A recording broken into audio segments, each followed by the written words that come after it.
Hello everyone, welcome in a new episode of Robert Spotlight. Robert Spotlight, Stefan, welcome on the show. Hello, thank you for having me. Thank you to be here. So Stefan, aka Section Chef, it's your artist name. Yeah, kind of. And Twitter Perfect. handle.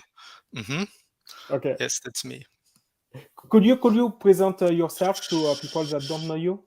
Yes, I'm coming from Austria, Vienna, Austria, originally Linz. And nowadays I'm a generative artist doing NFT projects for about almost a year, I think. And I studied economics in Austria. So I'm a business consultant right now in Vienna, doing innovation projects towards a sustainable future, a green future, and as well a father of two kids, and do generative art, All and right. started to paint for I think it's 10 years ago or even longer. Started to paint in oil on canvas, old-fashioned way, and then I switched to acrylic, did some courses and classes, and somehow I really like the digital media. And what I really missed with the painting was this undo button. When you make a mistake doing a painting and you fuck something up, then would be nice to have an undo button. And mixing colors is far easier in digital. So I started to use P5.js also a long time ago, and combined acrylic paintings with data analysis and data, and projected some visualizations on paintings. And then things changed, and technology changed, and I'm still trying to keep up with all the changes and see what I can do. Yes. All right. Thank you for this presentation. It's a kind of you seem to have a busy schedule with everything that you are doing. I will get back a little bit on your journey. So basically, Mm-hmm. right now you are consultant, and Mm-hmm. when did you start working with data? I think I started when I discovered that there was a platform called Kaggle, where there are data challenges for people. So they put on a data set and a question to the data scientists out there. And then people try to fix models, create models, and the winner with the best model gets a prize, basically money, I guess. And I thought at that time, wow, this is interesting. And I needed it for my business. So doing reportings and not doing Excel with my bare hands, but to use the power of code. And I just learned to program and code out of curiosity, out of need for automatic reports. And that was something that fueled the whole learning process, learning programming and so on. This was about 10 years ago, probably. Okay. And yeah, I just realized the other day that you have to add 10 years on top, because I'm already almost 40. I 38, and often think it was 5 years ago, and then I realize when I look up, oh, it's double the time. So it's really hard to remember when it was exactly, but that's not important. So I started with data and programming and coding, and I really liked the courses of the coding train, which is very famous, I think, on YouTube. So I learned the whole thing on YouTube videos concerning the creative aspects of coding and doing the painting, which I was also doing, and never stopped painting. So I continued, and then I said, "Ooh, it would be cool to combine this data analysis, data visualization with some art." Yes, that was kind of the story. Okay, perfect. So in fact, I don't know if you end your sentence, but I laugh because we are the same age basically. You know, you Yeah. are 38, I'm 37, and we have the same issue with. Yeah. Okay, you know with, that. Yeah. yeah, so it's why I laugh. So thank you for this explanation. So basically, you had kind of opportunity to learn the code for your business, and after you kind of find a relation between coding and art. Yes. Did you remember if you have been triggered by any artist back in the day? Not really. It wasn't that much I saw in the internet about data and art. And what I saw was this kind of huge projects of big famous artists and doing installations in big halls and events and so on, but nothing at my scale. And that's something I really like in the whole NFT community, that there's so much going on, and you find people on all different levels, and it's so easy to access inspiration. That's really something I missed at that time, I think. So I had the feeling that I was the only one doing some kind of crazy stuff just for my own interests and passion areas. And yeah, and then I found out about hard to remember, but I found out about digital painting. So I said, okay, this is kind of stupid to paint on a canvas and project the stuff I created in digitally, to project on it with all the keyframing issues and projection mapping difficulty. And I said this must be a little bit easier, and that was probably also the time I found out about NFTs, so that you can paint digitally and have a marketplace for it. And I started to do that, and bought this kind of tablet where you can draw on it, whatever this is called, and created paintings in Krita.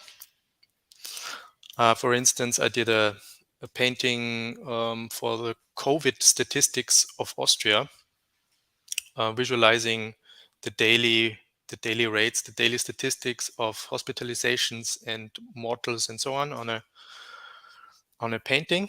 And then I created a similar object digitally for the CO2 emissions, global CO2 emissions for the past 10 years. I found a data set, an open data set, and visualized the change in time on a digital painting. And that was the first piece I sold on as an NFT. So this was kind of pretty good link between this old world of painting, acrylic stuff, and doing this almost the same thing on an NFT level and digital only. So this was a drastic change.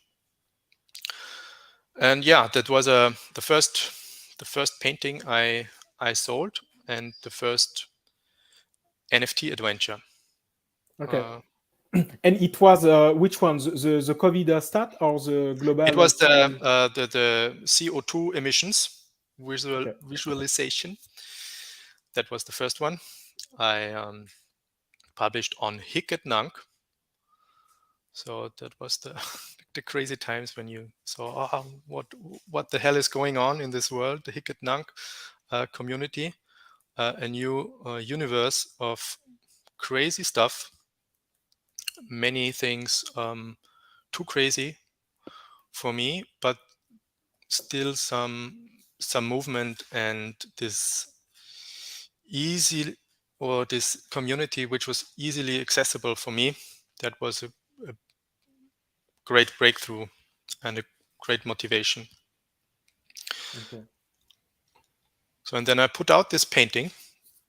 Just interrupt me if you have other questions. No. But I don't you know, want my to. brain is just So keep going. Keep going. continuing I to don't want remember to. I don't what want to happened. interrupt you. So if Okay. you don't end your Okay. where you want to go, I let you go somewhere. So I stop when I'm finished, okay, to make it easier. But I can remember now that I published this painting, this CO2 emissions thing, and I sold it for 10 editions, 10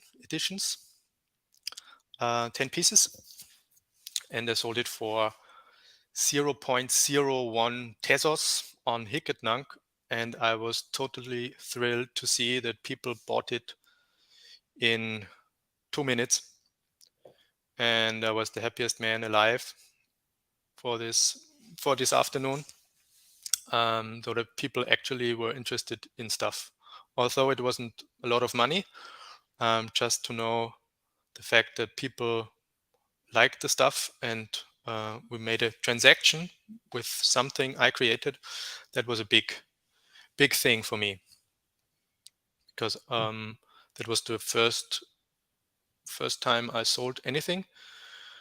I just do painting and art for myself to experience something new and learn something new, and that was quite a thing. Yeah. Stop. Okay, perfect. Thank you. So I will move back later. Before, I just want to ask you: do you recall your first memory about NFT? And because you started out of an experiment, with the CO2 emission, but do you recall what triggered you to go on this world? Did it was an article? Did it was an emission? Did it was someone close to you talking about NFT? Do you remember? Not exactly. I think somebody told me about it, and you saw it in the media, that this old people story and all other big projects, and people are earning money, and I said, I don't care. I just do my own thing, and okay, it's nice, but I wasn't very interested about it. That changed as soon as I found out that there was this CleanNFTs. That made it interesting for me, because I had I had troubles about the fact that there was this energy consumption of Ethereum and other platforms and blockchain. Didn't want to go that road. And as soon as I found out that there's a green solution, I know that I just Googled, isn't there some alternative for it? Then I found out this Tezos community, and that people already realized the whole thing and made the solution out of it. That was a groundbreaking information I needed to say, okay, this is cool, makes it easier, it's not that harmful for the environment, and has all the benefits out of it. Okay.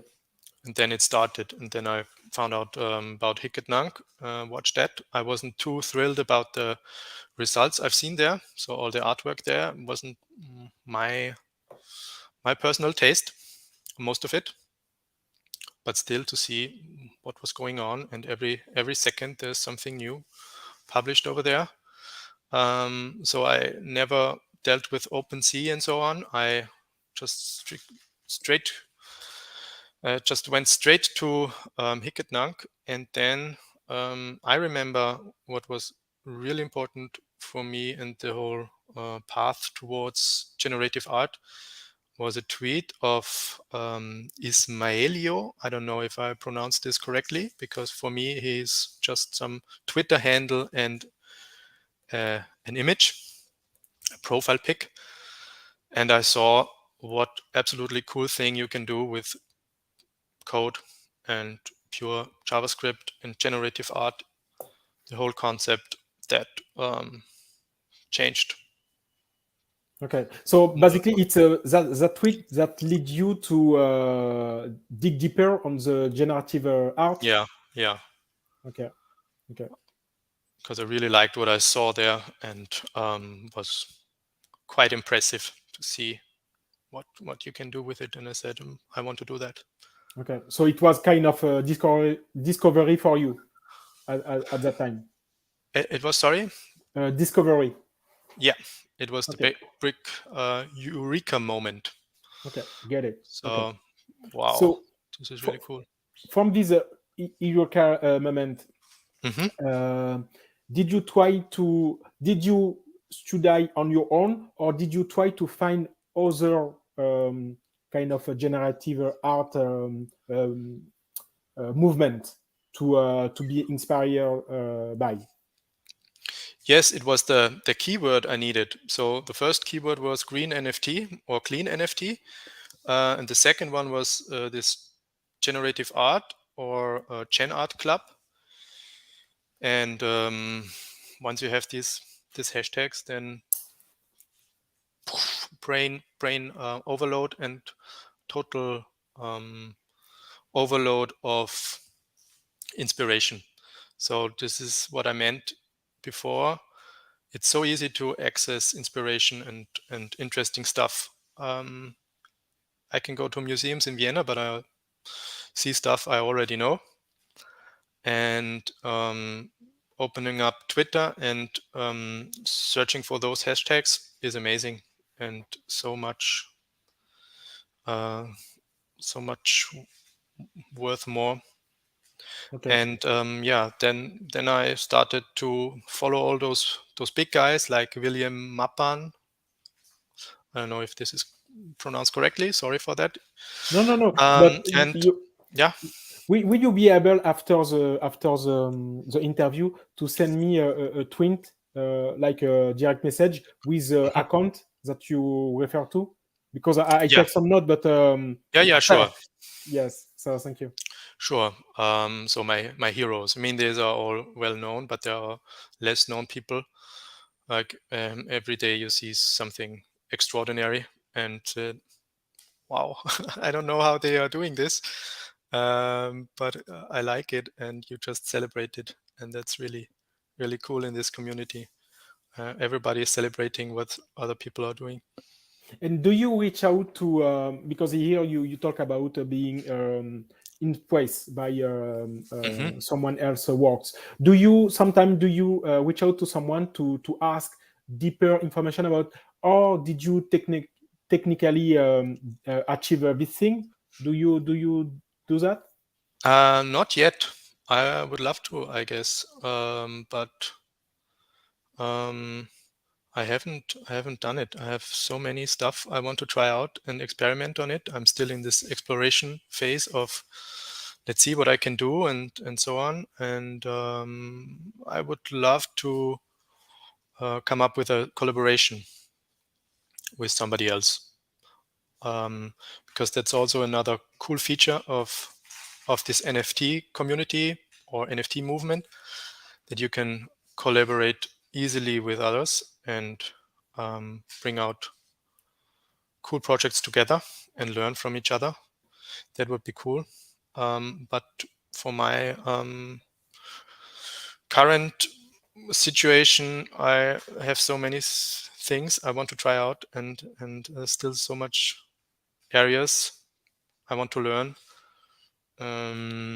Yeah, but Okay, so collaboration is going to be something on the future. It's Next like month. okay, Yeah. okay. And do you already know with which artist would you love to do a collaboration, or you didn't go that deep No, yet? not yet. Not Not yet. yet. Okay. But I have the feeling that it's easy just to ask for it. And there was also a question of FX Hash, my favorite platform right now, where they are asking for who's in for a collaboration and who is good in coding and who is graphic designer and so on, just to combine those people for getting better results. But there are some Twitter communities, and I think if I ask, hey, who's up for a collaboration with me, then maybe somebody will come up and say, okay, let's do this. And if not, then it's fine.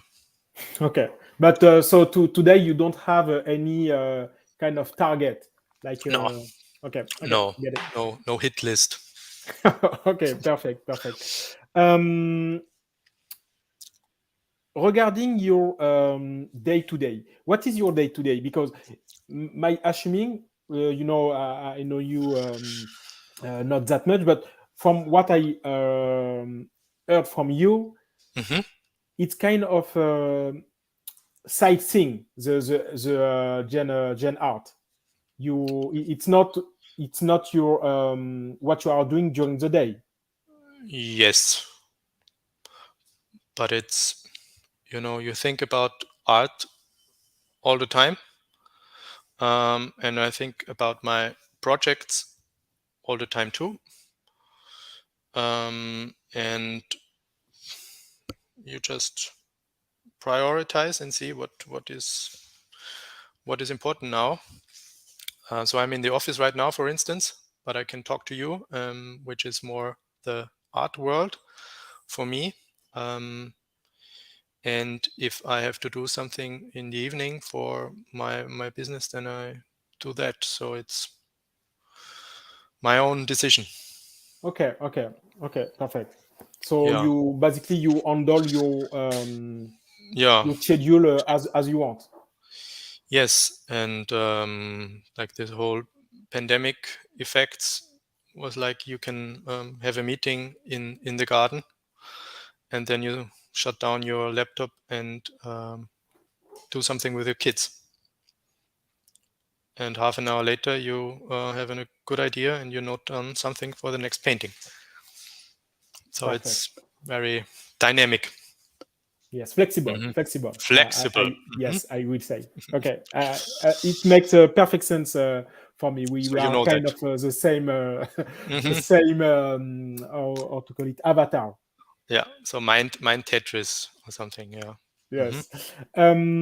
What is your current work in progress? My current walk-in process. In progress.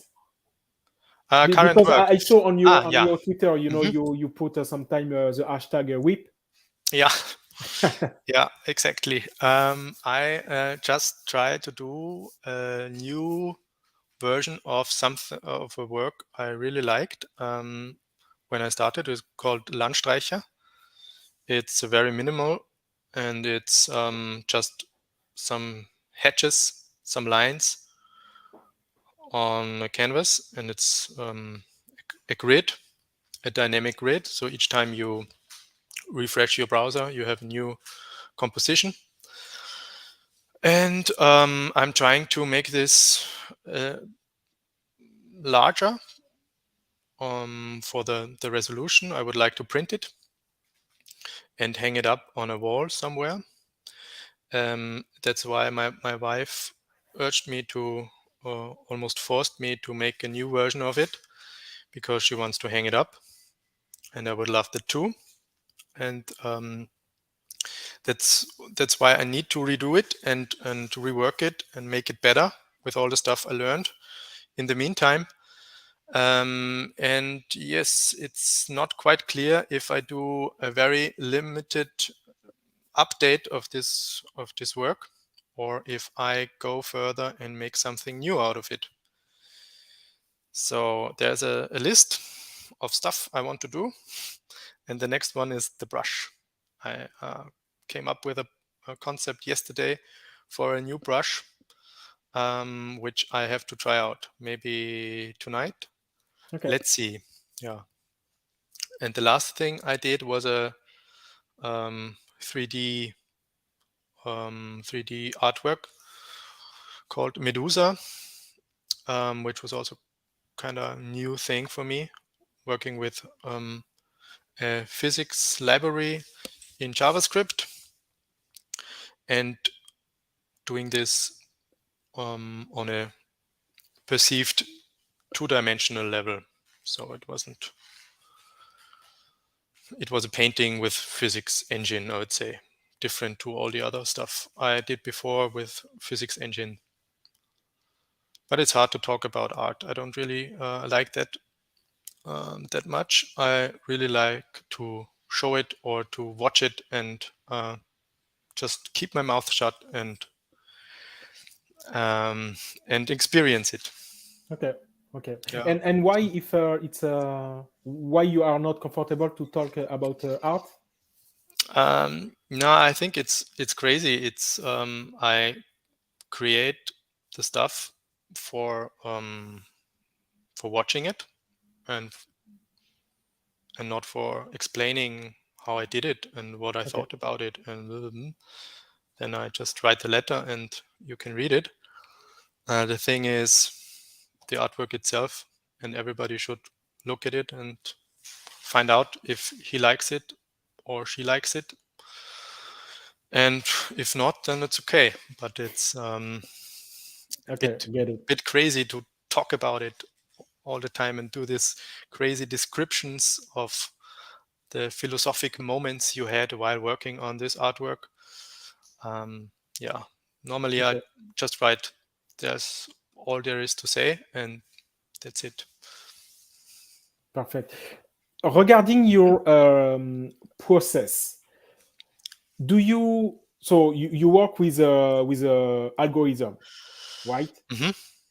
Do you before putting everything on chain, do you work locally on your desktop, try some iteration, or with a process?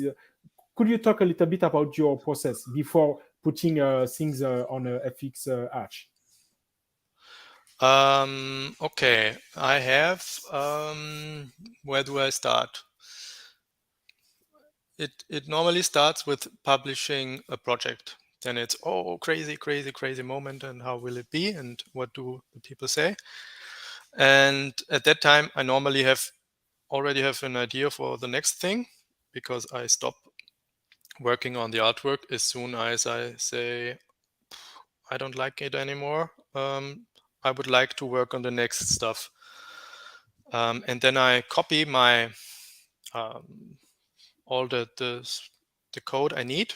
So I'm trying to have trying to establish a basis of code of all the functions and things I need for the basic artwork, like exporting it and resizing it and some functions for the colors and so on. I'm reusing this, and with each artwork, it's getting more and more and better organized, structured. And then I start out with small experiments, and then it's going fast in the beginning. So in the beginning, you have the luxury of experimenting, and you can just quickly try out stuff. And as soon as more and more code is written, then it's harder to get in this exploration mode and try out stuff, because you can break other things and you have to mind the technical aspects of, is everything rendered okay in every resize mode, and is there anything breaking up something else? So I'm maybe I have three modes.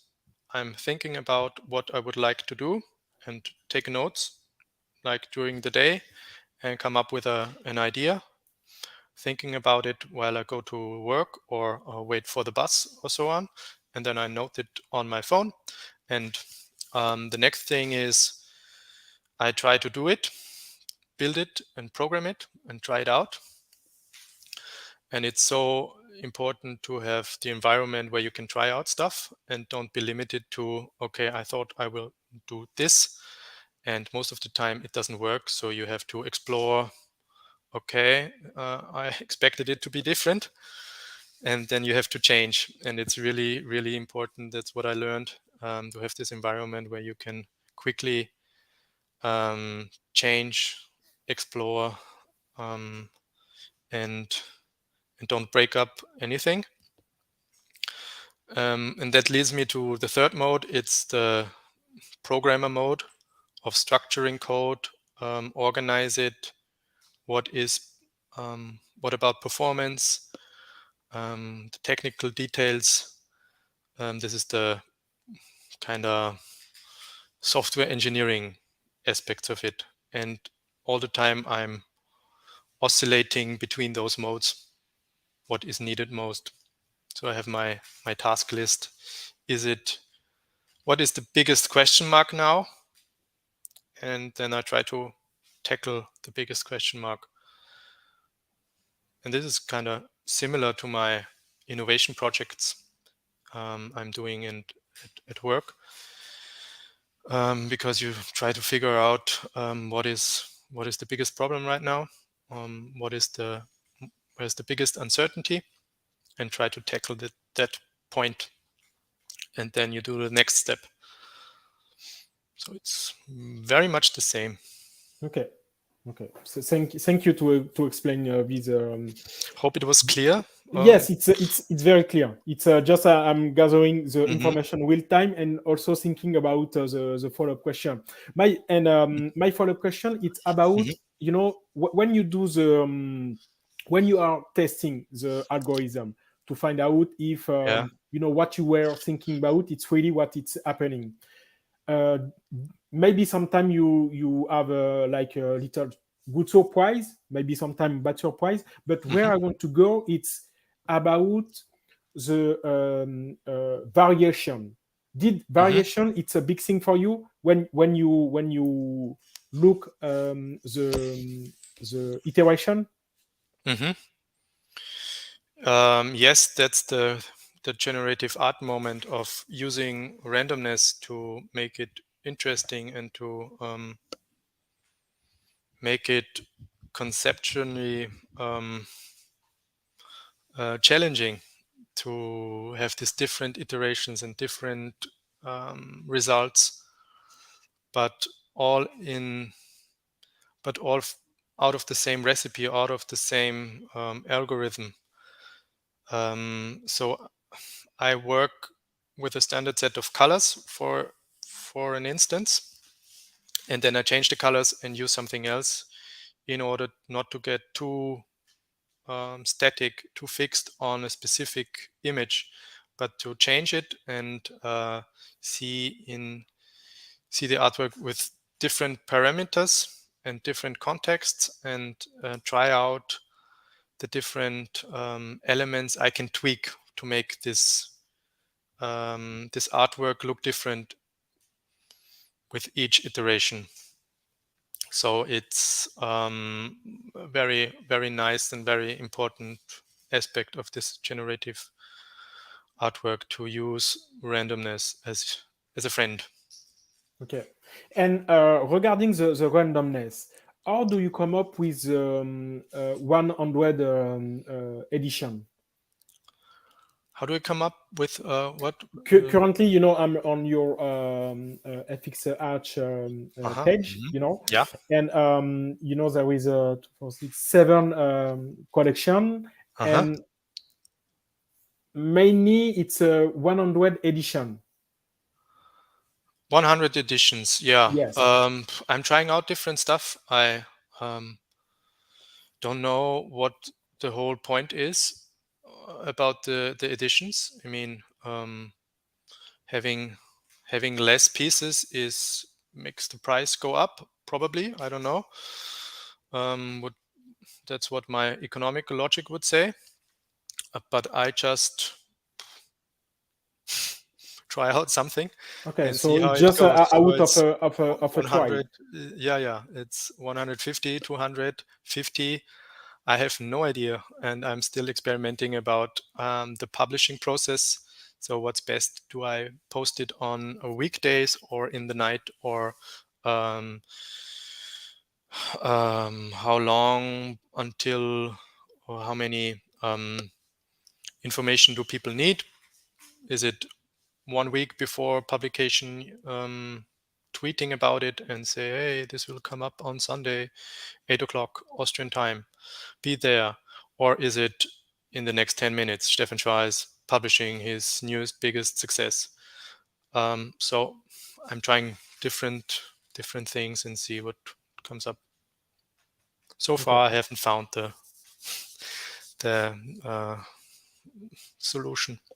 Okay, get it. Because in fact, I asked the question because the number of edition, there is the long form generative art and a short form.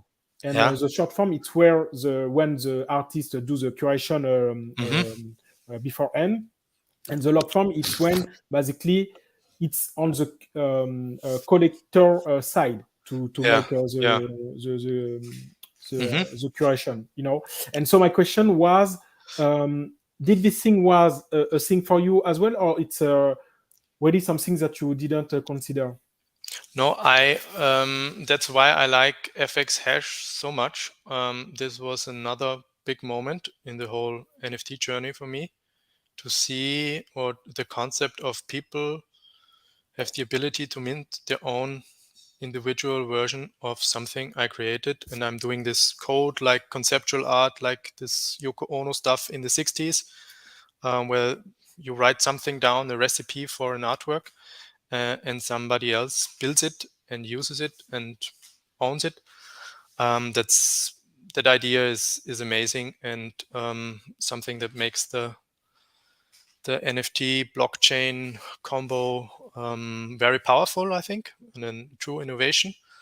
And that's something I really love to say, okay, this is the code, this is the recipe, and you guys can see what you can make out of it. And if you like it, then get it. And if you don't like it, that's fine. But I don't want to curate the results. Okay. I think it's a great feature to have this community curated or buyer curated element in it. Okay, makes sense. And so in this way, my next question will be why you don't increase the edition number? Did there is like it's it's like an open question. I don't know. It's maybe it's around did the code it's return to perform well at this capacity, or basically what I try to find out if it's did there is any relation between the code that you are doing on your side and the edition number that you allow collector to be able to mint? A slight one, maybe. It's how many variation is going on in the artwork. So if there's little variation and it's very limited, it's just the colors maybe that change, and you have a palette, you have 10 different palettes, then there's no big need for large scale editions. But if there's much going on and very much variations, then I think that justifies higher editions, higher numbered editions. That's something I'd say. But apart from that, there is no real difference, not from the code or performance or something. Doesn't really matter. Okay. It's a gut decision from myself. How many? Yeah. Okay, perfect. So Green NFT. It's a big thing Mhm. for you. You talked previously about sustainability. Since the Ethereum merge, do you Mhm. consider to be present as well on Ethereum blockchain? Not really. I haven't thought about that much. I mean, I really like that happened, and it's cool to know. And the consumption, what I read, was like the consumption of Chile before, and now it's a small village in comparison. But I'm so happy with this Tezos community and the people around there, that I don't see much benefit from it. I really like to be there in the FX hash universe, because I like the concept very much, as I already pointed out, and don't see the need for new marketplaces and new things, which are kind of the same thing but different blockchain. If there is a new feature, something groundbreaking, then of course I'll be there and say, hey, I want to try it out and learn it and see what I can do out of it. But if it's the same thing, I'm not that convinced, or the motivation is lower. I would rather work on my art stuff. Okay, so it's mainly due to the community, right? Yes, and I'm used to this place now, and it's a lot of work to find out about new places, and I think it's easier for me to focus on all the small challenges that I have with my artworks, rather than doing a new safari on what is out there and go to many platforms. Perfect, makes sense. Yeah. Could you talk a little bit about your community? Today, I mean, when I talk about community, I mean your collectors. Could you talk a little bit about them? Do you know some of them?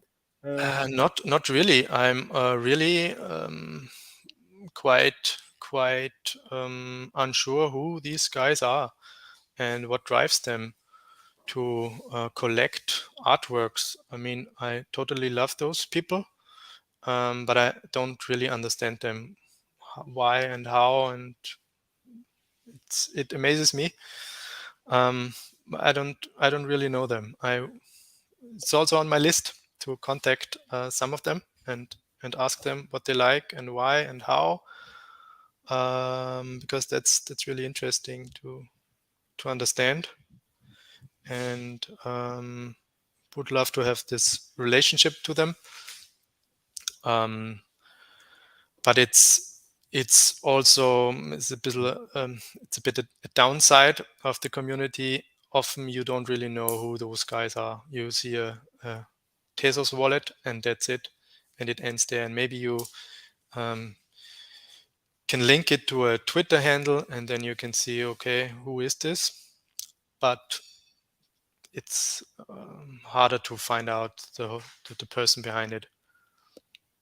Oh, That's you find one-on-one it communication. difficult to find who is? Yes, Okay. Who are those people? All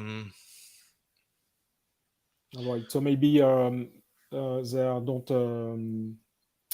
showcase either their Twitter account, Discord account, or where you can find them. Yeah. Often On it's social. just Tezos wallet and that's Okay. it. And maybe you just write them thank you for your support and so on on Twitter. But it would be great to have an event, like a art exhibition event, where everybody is there and you can speak to the people in person. Maybe a virtual event. Had the idea of doing something like this. But as you see, my task list is long, and I get it. my mind is limited. And your time as well. Yeah. Perfect. But this would be really cool to have a FX hash ball or something where you can hang out together and talk about the artworks.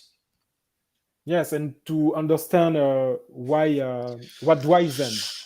Yes, because that's something I do in my profession, asking customers, Feedback. Doing interviews, feedback, find out what do they like and why and in which context. That's something I'm missing right now here. What would be the if you had the opportunity to ask one question to all of your collector, what would be your question? What would be that question? The thing I don't know the most about is, why do you collect? What's the motivation behind it? Is it owning stuff? Is it speculation? Is it printing it out and hang it on the wall? Is it just liking what they see and supporting artists? I totally don't understand. Yeah. Okay, perfect. Can make a clue out of it. Okay. Do you know? Me? No, I don't know. You know, I will make the same assumptions than you. You know, it can be several options that can be a bundle of them, but from collector to another, it's going to be a different driver. So I don't have a blind reply. And I mean, if someone give a blind reply like this, it's going to be either you know, a liar or someone delusional, because you will miss the context, the nuances. So basically, I don't know if the collectors themselves didn't reply to that question. You have to ask people directly, face to face, and see. Yes, I believe their reaction on it.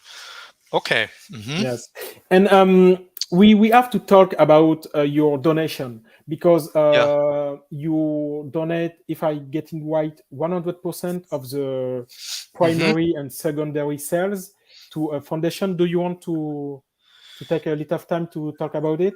Yes, I thought it would be a great idea, great opportunity to just donate all the stuff I earn from the artwork. I like the idea of doing something nice and beautiful, in my opinion, and use this value for helping children. That is the NGO I'm donating to, Save the Children.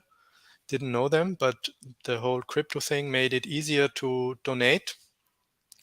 And at the same time, I don't have to fear somebody breaking in my wallet and stealing all the Tezos I earned.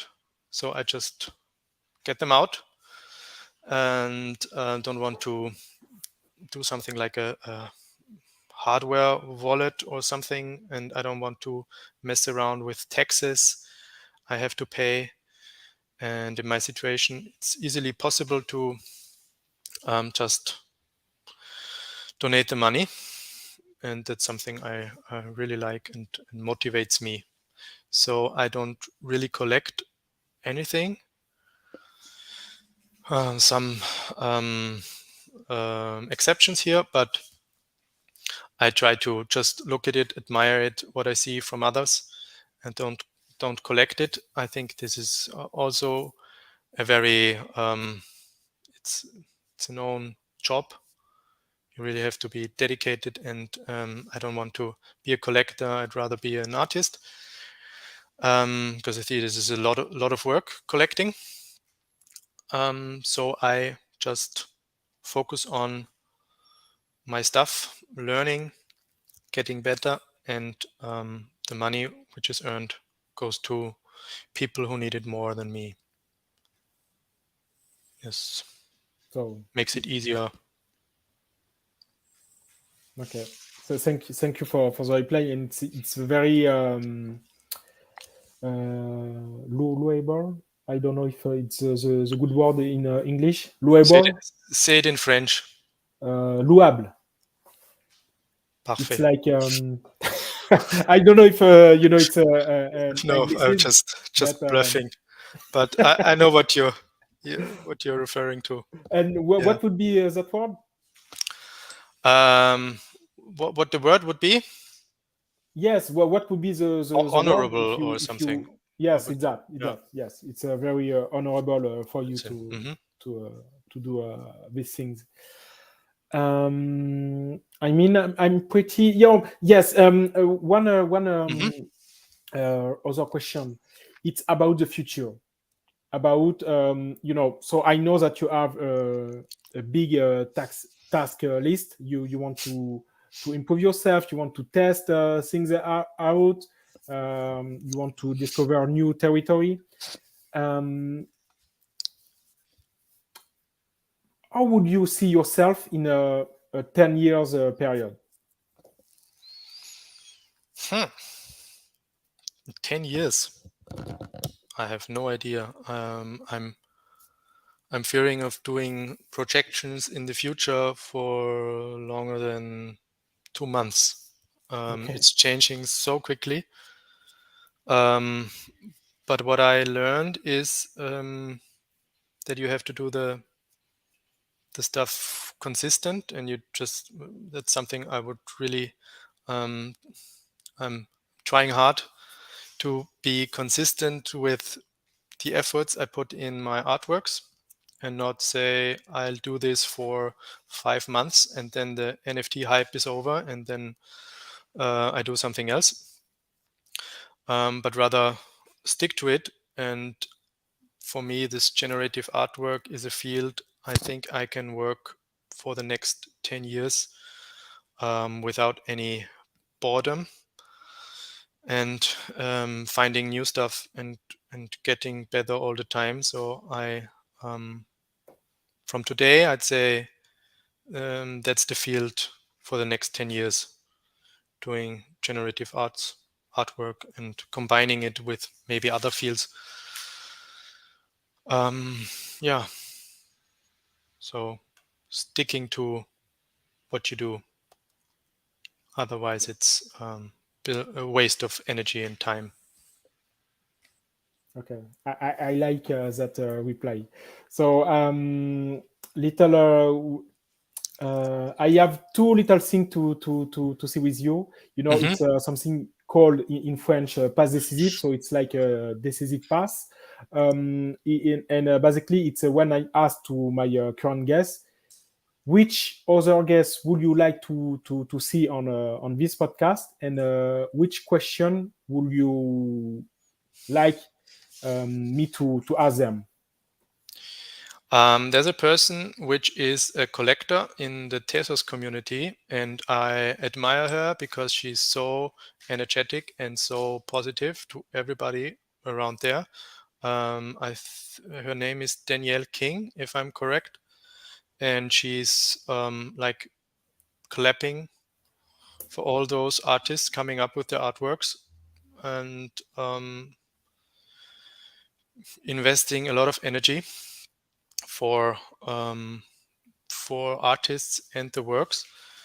And that's a person I don't really understand. I admire her, and that's not a negative thing, but I would ask her, why are you doing this, and what is the motivation behind it? Okay. This collector aspect of it. I can send you the Twitter handle. Yes, thanks. She is quite famous. Yeah. Okay. That would be interesting. And if you do so, then please send me the link so I can see it in the live stream, the answer. Yes, I will. I will do it. If she's It's way down. up for it. Mm-hmm. Yes. And last question for me. It's Stefan, for you. What is an NFT? An NFT, for me, it has to do with the support of an artist and the value for sensation in your head.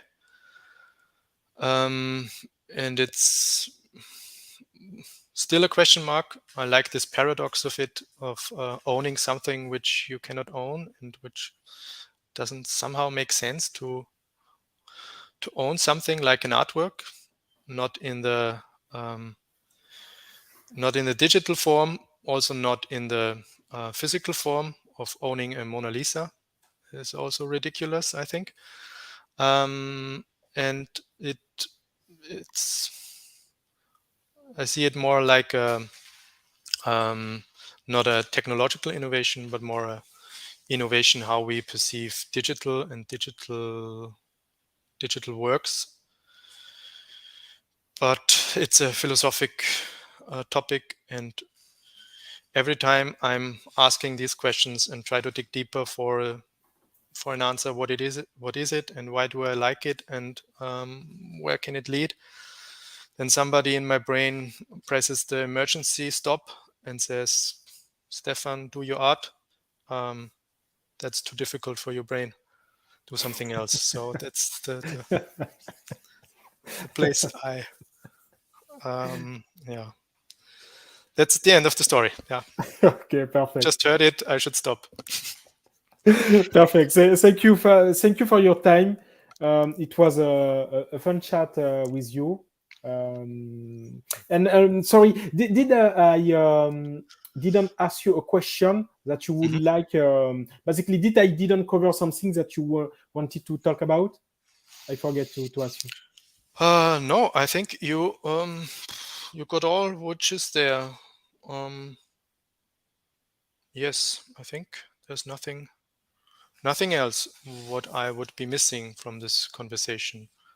Okay. Thank you very much. Merci beaucoup for having me and asking me stuff. Yes, thank you, Stefan, aka Section Chef, and basically on social, I will put all the link where people can find you online. But basically, the handle it's Section Chef on Twitter and also on FX Hash. So it's going to be easy to find you. Perfect, and I'll send you the links to the people I mentioned. Yes, thanks. And my favorite artists. Perfect. Thank you, Stefan. Goodbye. Have a nice day. You are going to be busy, so thank you for your time, and see you. Thank you. À bientôt. Merci. Yes. Papa. Bye.